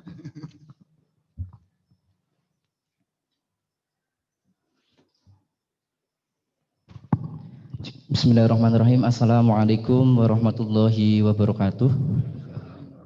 Terima kasih atas kesempatannya. Gus Baha izin bertanya, bagaimana cara paling efektif membendung pemikiran-pemikiran neo-khawarij di lingkungan kampus? Matur suwun. Wassalamualaikum warahmatullahi wabarakatuh. Wah itu jawabnya paling gampang. Biasanya kewajiban itu dibebankan sama yang terkait. Jadi itu enggak saya itu pasti. Saya kan kiai pesantren, kamu kan orang kampus, berarti kewajibannya di Anda bukan di saya. Di mana-mana kewajiban itu dibebankan sama. Ya. Sudah ya itu jawabannya gitu. Jadi kalau istri kamu yang rewel, jangan tanya saya, istri saya rewel gitu. Kewajibannya ya kamu cari solusi gitu. Kalau Anda punya Pak Komisaris kurang memikirkan jenengan, ya jangan tanya saya, tanya ini. Begini ya, sebetulnya kita juga kadang salah mengkategorikan. Ada neo-khawarij, ada Islam ekstremis, ada moderat. Itu omongannya peneliti ya. Itu kan peneliti itu harus mengkategorikan, terus sampling ilmiah harus diputuskan ini kategori apa, solusinya apa. Tapi itu analisis. Sebetulnya masalah itu tidak sesulit itu ya. Kalau Allah menghendaki gampang saja. Misalnya Anda berpikir neo-khawarij, kemudian anak Anda sakit, yang ditakdir nyuwun sewu harus hutang tetangga, kebetulan yang ngutangin itu orang Islam moderat. Ini yang sering lupa, para analis itu, saya ulang lagi, para analis itu, mbok ya ngregani pangeran. Saya itu sering ketemu para analis. Sering saya ingatkan, mbok ya kamu itu ngregani Allah. Allah itu punya hak untuk kreasi, punya hak untuk ngatur, punya hak untuk menentukan. Kita misalnya begini, kadang berpikir, orang neo-khawarij tadi itu bisa enggak ekstrim kalau bacanya buku ini atau ngikuti pikirannya tokoh ini, itu kita. Tapi kalau Allah itu enggak. Saya beberapa kali ada kejadian orang begitu benci misalnya sama Muhammadiyah atau benci sama NU atau benci apa. Itu marine mergo anaknya pacaran terus nikah. Mulane corong Jawa gedeng tapi nyanding. Itu dulu banyak kiai yang benci Muhammadiyah. Barang anaknya besanan ya baik-baik saja. Karena nanti cucunya jadi Muhammad NU. itu banyak, ada 1-2 itu. Sama nanti orang yang kuras gitu ternyata pas butuh bantuan yang nolong itu Islam moderat. Akhirnya kan karena Al-Insan Abdul Ihsan itu ya respect. Jadi, nah tapi kita sebagai analis ngiranya kalau pikiran itu dilawan pikiran, tidak mesti juga. Jadi manusia itu segampang itu. Dulu yang namanya Abi Sufyan itu bencinya sama Nabi, Masya Allah juga sebaliknya. Tapi ketika Ummi Habibah jadi istrinya Nabi, itu kebencian yang penggemar Abi Sufyan dan Nabi cair. Begitu juga Juwairiyah. Makanya ketika ada konflik besar antara kelompok-kelompok itu, karena mereka sebagian sudah jadi istrinya Nabi itu, mereka bilang asharu Rasulullah SAW. Jadi konflik yang se-ekstrem itu selesainya pakai besanan. Ashar itu besanan. Mau tukaran gimana? Mau benci Muhammadiyah gimana? Cucunya sekarang sudah Muhammad NU. Yang NU juga cucunya sekarang. Ya sudah. Akhirnya ya baik-baik saja. Jadi tidak ada solusinya. Kalau Allah sudah menghendaki nanti gampang saja. Sama jangan tanya. Lah kapan itu Gus? Dong saya ada Tuhan kamu tanya ya, tanya sama Allah. Jawabannya wallahu a'lam. Tapi saya mohon para analis ya, jangan corong Jawa ojo ngilani pangeran. Tuhan itu diberi hak untuk menyelesaikan karena banyak yang di luar dugaan. Wahsy itu menjadi mukmin justru setelah membunuh Hamzah. Khalid bin Walid menjadi mukmin justru setelah menang di perang Uhud. Tapi kalau Allah menghendaki segampang itu. Yaitu ketika Khalid bin Walid menang di perang Uhud karena sahabat melanggar perintah Nabi harus tetap di atas gunung sementara mereka melanggar turun ke gunung. Itu Khalid bin Walid itu, wah Muhammad itu luar biasa. Anak buahnya melanggar saja dikasih sanksi, apalagi kita. Ini berarti orang yang sangat diperhatikan oleh Tuhannya. Terus dia cara berpikir begitu. Akhirnya masuk Islam. Banyak orang masuk Islam itu malah pas menyembah Tuhannya, Tuhan berhala. Itu ada orang Arab, zaman Arab dulu. Pas mau nyembah berhalanya, pas ada luwak kencing di kepala berhala itu. Terus dia, aduh punya Tuhan kok gak keren, gimana? Terus masuk Islam. Jadi dia dapat hidayat pas keliru. Kalau dalam cerita kewalian ya Sunan Kalijogo itu, dia jadi muridnya Sunan Bonang. Kenalan pertama karena begal Sunan Bonang. Pas begal malah jadi murid. Jadi kalau Allah itu punya sekian cara. Kadang kiai itu gak bisa mengislamkan orang, tapi banyak mahasiswa punya pacar non muslim itu yang islamkan pacarnya. Ribet kan kalau sudah mau apa coba itu memang. Ya sudah, Allah itu diberi hak untuk tetap Allah sebagai Tuhan itu tidak usah. Mbah Mun itu diantara yang sering dikatakan beliau itu dulu saya juga agak protes dengan tanda kutip, tapi beliau ngendikan ya saya sami'na wa ata'na. Kata beliau gini, hak sok itu sing gawa agama nang Indonesia itu pegawai negeri. Yang bawa agama kemana-mana itu pegawai negeri. Saya sempat protes. Lah santri bah, mau santri karuan mau santri. Tapi setelah saya jadi kiai, Ya bebas lah saya jadi kiai. Ini kan sudah jadi kiai betul, sudah jadi kiai betul. Tanpa SK kalau kiai. Kalau komisaris pakai SK. Kalau kiai itu nggak usah SK. Setelah saya jadi kiai itu sering ada tamu dokter, ada tamu tentara, ada tamu pegawai negeri. Itu bilang, saya ini dokter. Karena saya dokter. Kadang datang di pedalaman Papua, NTT itu kan atas nama dokter, yaitu di puskesmas desa-desa tertinggal. Karena mereka muslim berkebutuhan Islam, yaitu ada sholat, ada masjid, ada akhirnya dibikinkan. Dan orang ke sana, orang di sana yang mau apa coba? Wong itu negara. Coba kalau yang datang kita sebagai kiai, dianggap misionaris kan? Artinya begitu juga di Belanda misalnya atau di New Zealand atau di Jerman. Saya punya banyak kawan yang duta di kedutaan. Gara-gara persahabatan mereka duta besar, mereka muslim. Gara-gara muslim berkebutuhan bikin masjid. Akhirnya di negara-negara non-muslim juga banyak masjid dibikin kedutaan, dibikin mahasiswa. Nah, tapi kalau kita jadi analis, mungkin kita hanya agama ini diajarkan oleh ulama, dibawa oleh santri. Tapi tidak seperti itu. Nyatanya Allah dengan kehendaknya bisa saja menyalurkan agama ini lewat PNS, lewat macam-macam.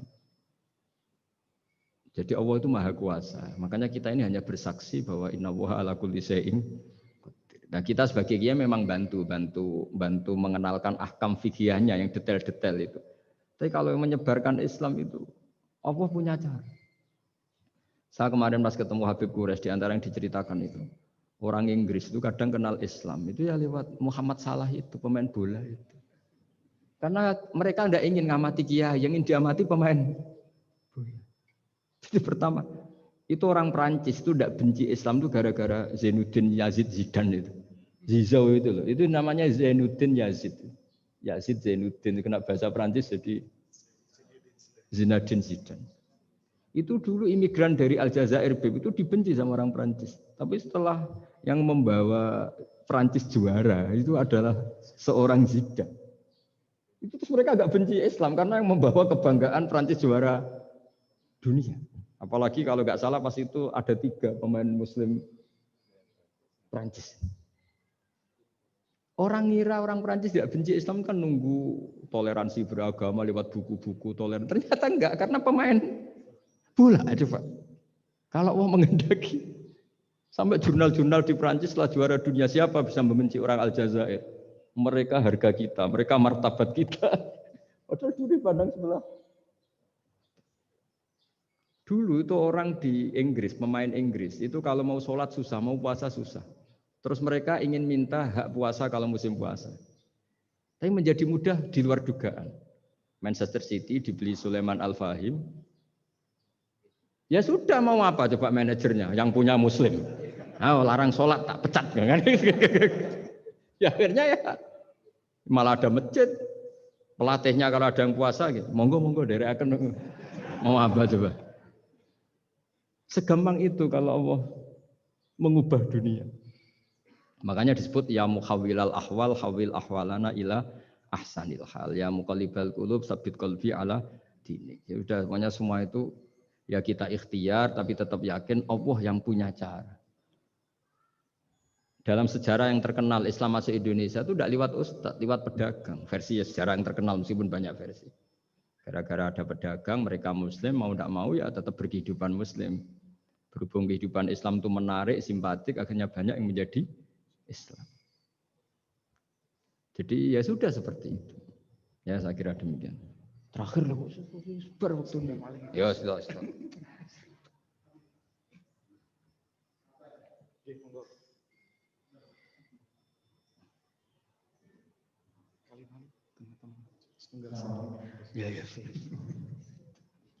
Ribet ya anak buah.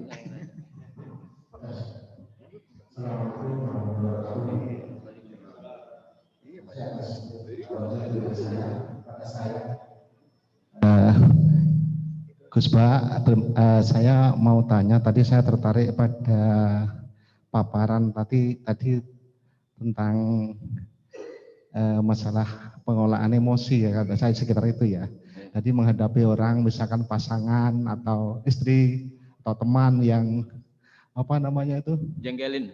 jengkel atau nyengit atau enggak sejalan dengan pikiran kita, kita kok bisa enjoy, bisa bahagia, itu gimana Ustadz ceritanya? Itu apakah juga ada solusi lain, misalkan kita itu ada pelarian lain dalam artian yang positif ya, misalkan misalkan istri atau pasangan kita atau nyengit kita ke hobi ke apa, misalkan kita pelariannya agar kita tidak marah-marah, itu gimana Ustadz? Tadi saya sepintas itu memperhatikan masalah itu karena itu penting dalam rangka ini mengelola inilah biar kita itu bisa enjoy, karena kalau kita itu ada selalu keras dengan orang atau istri atau teman kan kita tidak bahagia, kudu ngamuk-ngamuk. Nah itu gimana tadi? Makasih Gus, mohon diulang itu.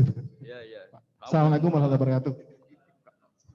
Kamu didatangkan untuk ngulangi itu. Kalau enggak dipecat jadi moderator.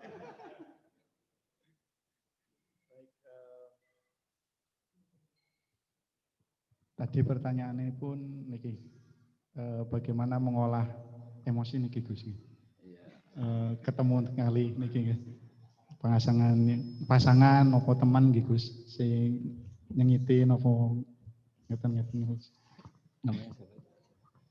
Nun saya Pak, namanya pun sinten Pak? Saya Pak Haryanto, pensiunan Telkom Juwono. Tadi diajak sama Pak Zainal. Terima kasih Pak. Mohon bu. Bismillahirrahmanirrahim. Jawabannya itu gampang sekali ya, meskipun tidak semua orang ngalamin seperti itu ya. Saya juga agak pati ngalamin. Tapi begini ya, saya punya resep dan ini pasti benar ya, karena dari ulama musalsal itu ada silsilahnya sampai Rasulullah SAW. Jadi saya bilang pasti benar karena tidak dalam konteks pendapat saya, tapi ini ajaran Rasulullah SAW. Ini kan temanya tauhid ya, tauhid sebagai inspirasi. Seorang mukmin itu kan harusnya berpikir satu, ridhonya Allah, keputusan Allah. Misalnya Allah merintahkan kita baik sama tetangga. Saya berkali-kali cerita setiap pengajian, ada seorang ulama itu punya tetangga itu anak muda itu sombongnya bukan main. Manggil ulama itu, ya Ahmad datang ke saya. Datang. Setelah sampai rumahnya bilang, ya Ahmad lah hajata libik, saya tidak butuh kamu, silahkan kembali ke rumah kamu. Itu Imam Ahmad santai aja, tetap senang. Setelah sampai rumah dipanggil lagi, ya Ahmad silahkan ke rumah saya. Datang lagi dengan senyum, sampai 3 kali. Ketika beliau ditanya sama pemuda tadi, kenapa Anda tidak jengkel? Padahal perilaku saya jengkelin. Terus si imam tadi bilang, wahai anak muda, saya ini senang sekali melaksanakan perintah Allah. Allah bilang kalau sama tetangga yang baik. Karena kamu ngundang saya senang karena nuruti perintah Allah. Kamu nyuruh saya kembali, saya senang karena memang disuruh nuruti perintah tonggo. Nyenang kalau tonggo, menyenangkan tetangga. Jadi saya tidak ada hubungannya dengan kamu. Kalau kamu misalnya ada teman yang jengkelin, misalnya namanya Zaid. Zaid itu manusia, makhluk. Kalau kamu ikut jengkel berarti Anda terdikte, terprovokasi oleh orang yang bernama Zaid yang statusnya hanya makhluk. Sementara Allah ngajari kita, wa ahsin man asa'a ilaika, berbuat baiklah sama orang, berbuat buruk sama kamu. Berarti kalau kamu tetap baik, hubungan kamu dengan Allah. Kalau buruk berarti kamu didikte oleh Zaid. Bayangkan kalau Zaid ini orang yang nggak tamat SD, Anda seorang profesor, berarti anak SD bisa memprovokasi profesor. Itu yang bodoh yang mana coba? Jadi ulama itu melatih. Jadi selain tadi, makanya Nabi itu punya ajaran yang memang berat ya. Kalau orang tidak bakat wali jelas berat. Di antara ajarannya itu sil mangkoto aka, sambunah orang yang memutus hubungan dengan kamu. Wa ahsin man asa'a ilaika, berbuat baiklah sama yang berbuat buruk sama kamu. Itu memang berat. Makanya kamu tanyakan betul itu. Tapi bisa dilatih, yaitu ketika kita berbuat baik atas nama Allah Subhanahu wa ta'ala. Sehingga melihat yang gini-gini itu ringan. Itu kan sama seperti kiai-kiai yang dakwah di kampung-kampung pedalaman, sudah gak tahu haknya kiai, gak sopan. Lalu itu Nabi itu ketika dakwah itu kalau nuruti mangkel itu ya mangkel. Nabi misalnya memberi satu janji. Siapa yang datang ke saya akan saya kasih sesuatu yang menggembirakan. Itu orang-orang sebagian Bani Tamim bilang, ya Muhammad, sesuatu yang menggembirakan ya uang.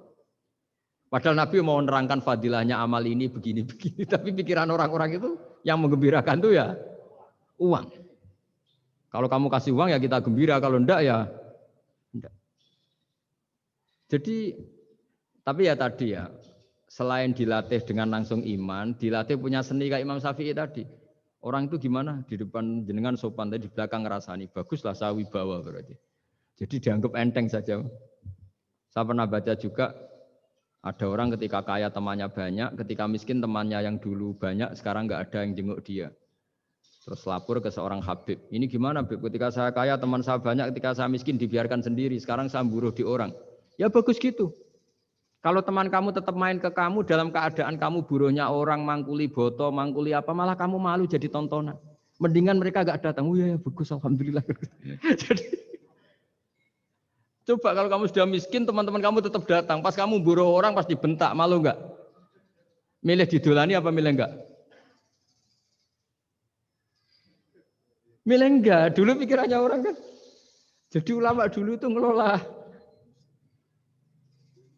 Ya saya kira demikian. Ya dilatih. Terakhir ini, kamu sudah korupsi satu ini sudah. Katanya terakhir ini. Oke, niki sampun kata Gus, pertanyaan teng. Iya nggak bisa nggak selesai ya. Sampun kata niki. Digabungkan ya Gus. Ya enggak bisa kalau satu ya satu kurang ya. Niki pertanyaan paling dasar mungkin Gus. Pertanyaan pertama, perbedaan antara akidah sama tauhid Gus. Apa perbedaan antara akidah sama tauhid? Yang berikutnya sudah ini pintar nyelip-nyelipin politikus. Enggak bagus. Betul. Sudah selesai maksudnya. Setunggal malih Gus. Gimana? Soalnya kata nih. 1B karena disuruh. Diistilahkan 1B. 1B. Jadi 1A terus 1B. Niki kata enten 20 pertanyaan niki Gus teng Zoom niki Gus. Ya udah pilih mawon nggih. Satu aja. Perbedaan akidah kali tauhid. Yang kedua, bagaimana Al-Qur'an menjadi inspirasi dalam kehidupan.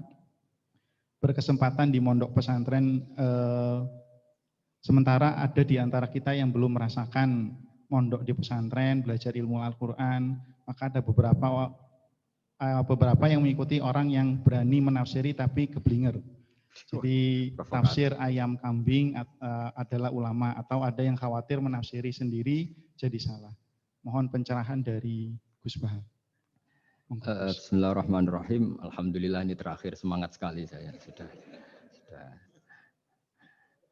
Begini ya. Jadi kalau biasanya ini sering dipakai Pak Kures ya, sesuatu itu pakai madatul kalimah atau kosakata. Jadi kalau akoda itu dari ain qafdal maknanya mengikat. Sehingga kalau kita transaksi disebut apa? Akad. Jadi sesuatu yang mengikat disebut akad. Kata turunannya bisa akidah, sesuatu yang sudah komitmen itu disebut akad atau akidah. Kita berkomitmen iman bahwa Allah satu. Nah satu itu bahasa Arabnya wahid. Terus dari kata wahada wahidu tauhidan, mengesahkan Allah itu disebut apa? Tauhid. Nah, tauhid itu dimulai la syarikalah, bahwa tidak ada kekuatan di luar Allah yang sekuat Allah, disebut tauhid.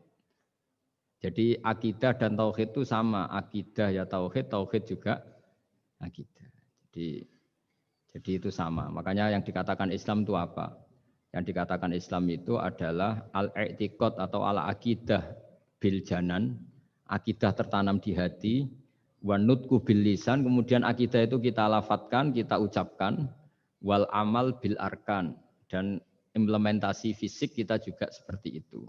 Makanya yang dikatakan iman, dikatakan ihsan adalah tadi apa? Akidahnya itu ada bil janan di hati, diucapkan bil lisan, kemudian dipraktekkan bil arkan, yaitu anggota fisik, anggota tubuh kita.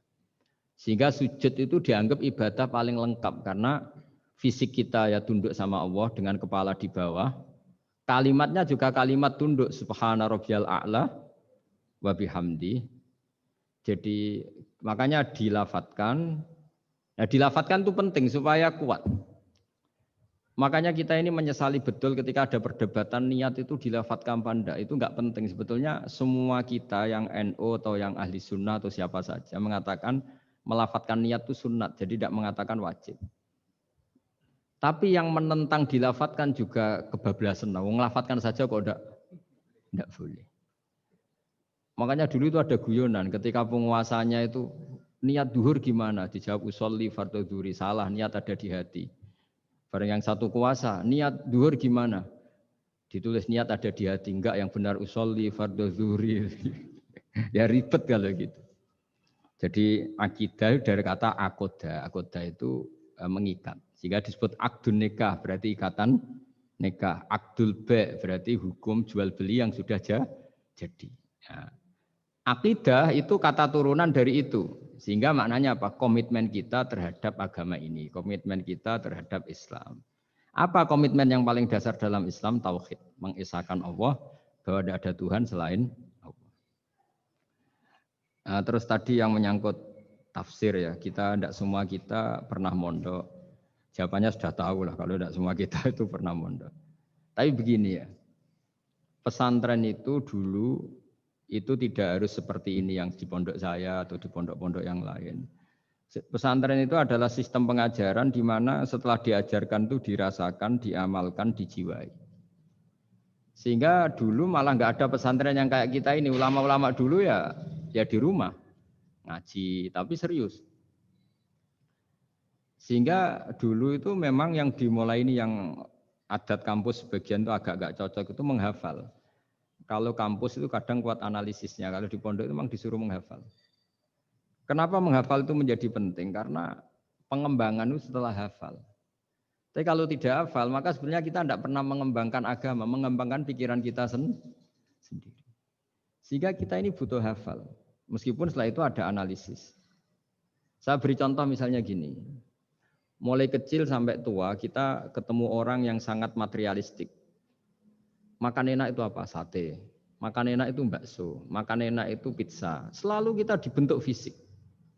Tapi kalau kita ngaji sama ulama, makan enak itu apa? Ya saat kamu lapar. Maka ulama dulu mengatakan makanan enak itu apa? Idamuhu alju. Lauknya adalah lapar.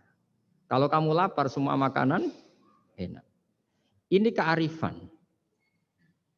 Dulu ada ulama yang datang melihat istrinya makan satu piring habis. Hanya satu piring ditanya, kenapa tidak tanduk? Sudah kenyang. Alhamdulillah, berarti saya tidak butuh korupsi. Ternyata istri saya hanya makan satu piring kenyang. Kalau makannya 1 ton, baru saya butuh korupsi karena tidak cukup. Begitu juga melihat ngopi. Setiap orang cowok, kalau ngopi itu senang sekali. Bahwa ternyata untuk senang itu tidak harus selingkuh, tidak harus maksiat, tidak harus ke klub atau tempat-tempat yang salah. Jadi ulama dulu itu cara kearifannya itu dijaga oleh hal-hal yang sepele. Ternyata saya ngopi itu bisa senang. Ya berarti senang itu tidak harus maksiat. Gendong anak senangnya bukan main. Melihat anaknya sehat tidur senang. Sehingga ulama dulu mengatakan al-istidrad bil mubahat min qutbiddin. Menikmati hal yang dibolehkan Allah itu qutbuddin. Pokok dari agama ini. Nah, kenapa orang butuh maksiat? Karena nggak bisa nikmati hal-hal seperti ini. Makanya beragama itu harus nyaman. Dengan nyaman ini diharapkan orang tidak butuh nyaman lewat jalur yang tidak benar. Orang ketemu cucunya senang, ketemu anak senang, ngopi senang. Hal-hal yang taat ya. Apalagi Rasulullah SAW dengan sholat tuh senangnya bukan main. Sampai beliau ngintikan wa qurratu aini fis sholat. Logikanya gampang. Kalau kita jagongan ya ngerumpi sama yang kita cintai senang, apalagi ngerumpi sama Allah Subhanahu wa Ta'ala. Kalau boleh dibahasakan. Karena sholat itu artinya kamu muamalah, munajat, jagungan asik-asikan sama Allah Ta'ala. Rabbana lakal hamdu, engkau mempunyai segala puji yang di langit maupun di bumi, yang memenuhi langit dan bumi. Jadi itu yang harus jadi solusi bangsa ini. Coba misalnya malam-malam macet, andai kan malam-malam banyak yang tahajud kan Jakarta itu tidak macet.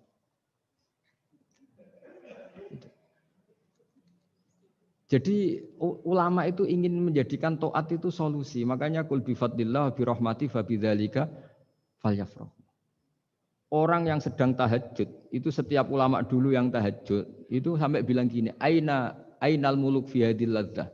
Enaknya apa jadi raja? Enak ya kita. Sayyidina Ali itu derajatnya tinggi. Di antaranya disebabkan beliau kalau wiridan gini, saya hafal wiridannya. Kafani izzan an takuna li robban wa kafani fakhron an akuna laka abdan.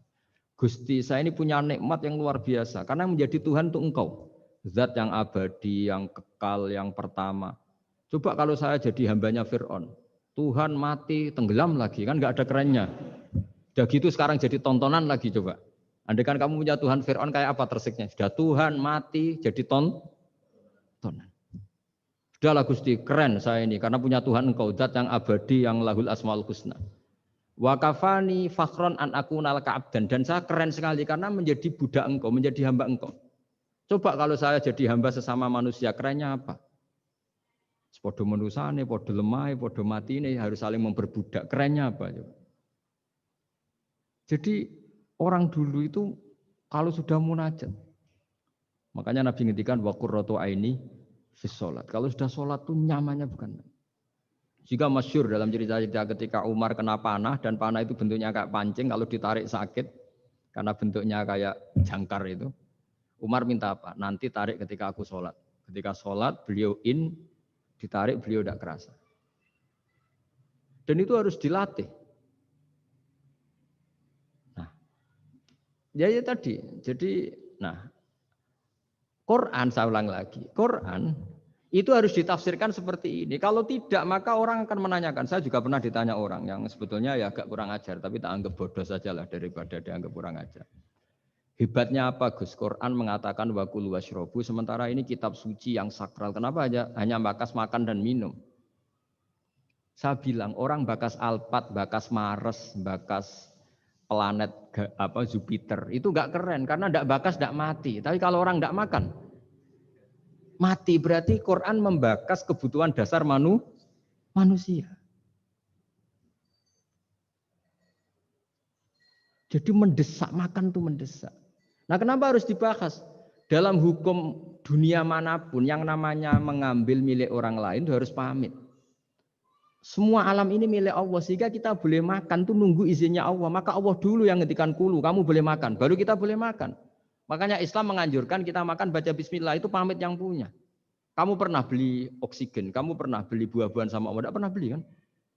Itu maling semua itu sebetulnya. Karena tidak pamit sama yang punya. Coba kalau itu milik orang lain, kita langsung makan disebut maling enggak? Sekarang kamu makan itu tanpa pamit Allah, kira-kira maling enggak? Kalau kita keras sebenarnya itu maling juga. Makanya kita dianjurkan baca bismillah. Untung Allah baik, enggak ngelaporkan ke polisi. Nah di sini pentingnya kata kulu wasrobu, makanlah dan minumlah. Artinya kalimat ini punya filosofi yang luar biasa. Tapi andekan ini ditafsirkan orang yang enggak ngerti Quran, enggak ngerti tafsir, enggak punya adzauqus salim, rasa yang baik, maka memang ya ngomong Quran harus ahlinya, sehingga kualitas kulu wasyrobu itu luar biasa.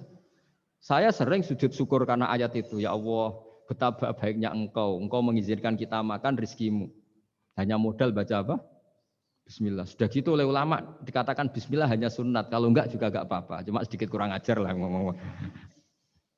Tapi kalau kamu tidak ahlinya, maka terus malah tanyanya tadi, loh Quran yang katanya hebat kok hanya bakas makan dan minum. Coba misalnya kemarin itu hebat. Coba sudah kamu kemarin tanpa makan. Tetap pokoknya itu makan. Ketika orang mau menjajaki, mau nempat di Mars atau Jupiter, pertanyaannya apa? Di sana ada air enggak? Ada makanan enggak? Penelitian pertama apa coba? Di sana ada makanan enggak? Iya kan? Yang pokok berarti apa? Makan. Itu kira-kira contohnya Quran yang dibaca ahlinya. Itu nanti dengan kualitas seperti itu, pemahaman seperti itu. Udah jangan macam-macam lagi. Udah ditutup pakai subhanallah. Alhamdulillah selesai juga ini. Dipekerjakannya selesai juga.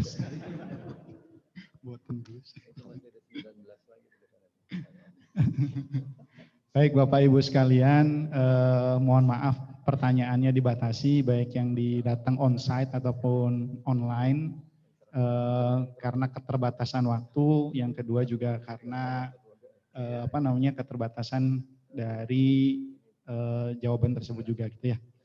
Walaupun saya yakin ini melihat antusiasme. Mudah-mudahan nanti Gus Baha berkenan kalau di ini lagi Gus ngisi pengajian lagi Gus. Mudah-mudahan. Boten Gus. Semoga semangat Bapak Ibu sekalian dari pertanyaan dan juga dari online tersebut juga menandakan semangat kita untuk semakin mendekat kepada Allah Subhanahu wa taala seperti yang tadi disampaikan oleh Gus Baha juga ya. Terkait juga semoga kita semakin merasakan tauhid kita. Tauhid kita itu didapat dari Al-Qur'an dan As-Sunnah, dan di mana Al-Qur'an dan As-Sunnah itu hanya bisa diketahui dari para ulama gitu ya. Jadi tidak bisa tidak kalau kita belajar dari para ulama. Baik, acara kita berakhir sekian sampai di sini. Mungkin minta izin kepada Gus Baha untuk menutup dengan doa Gus. Membuli terus. Ya, yang standar. Apa kamu yang doa ya Kak Pak? Habib Fikri. Baik, kita tutup pertemuan pengajian kali ini dengan bacaan hamdalah, alhamdulillahirabbil alamin, dan juga doa kafaratul majelis, subhanakallahumma bihamdika asyhadu an la ilaha illa anta astaghfiruka wa atubu ilaik. Baik, mungkin terakhir izinkan untuk mengambil foto dengan Zoom mungkin Gus. Dengan mungkin operator bisa kasih apa-apa operator.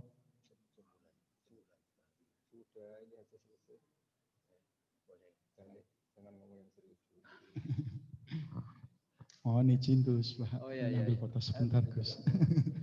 Foto Zoom itu gimana? Caranya gimana? Baik, Bapak. Pakai yang nanti mungkin sekarang yang online sebentar mungkin ya. Baik, saya hitung sampai 3. Silakan bapak-bapak ataupun ibu-ibu yang tergabung di dalam Zoom mengeluarkan senyum terbaiknya dan semoga senyum terbaik Gus. Ada yang nggak baik Gus? Senyum yang terbaiknya. Insya Allah kita hitung 1, 2, 3. Baik. Satu kali lagi, 1, 2, 3.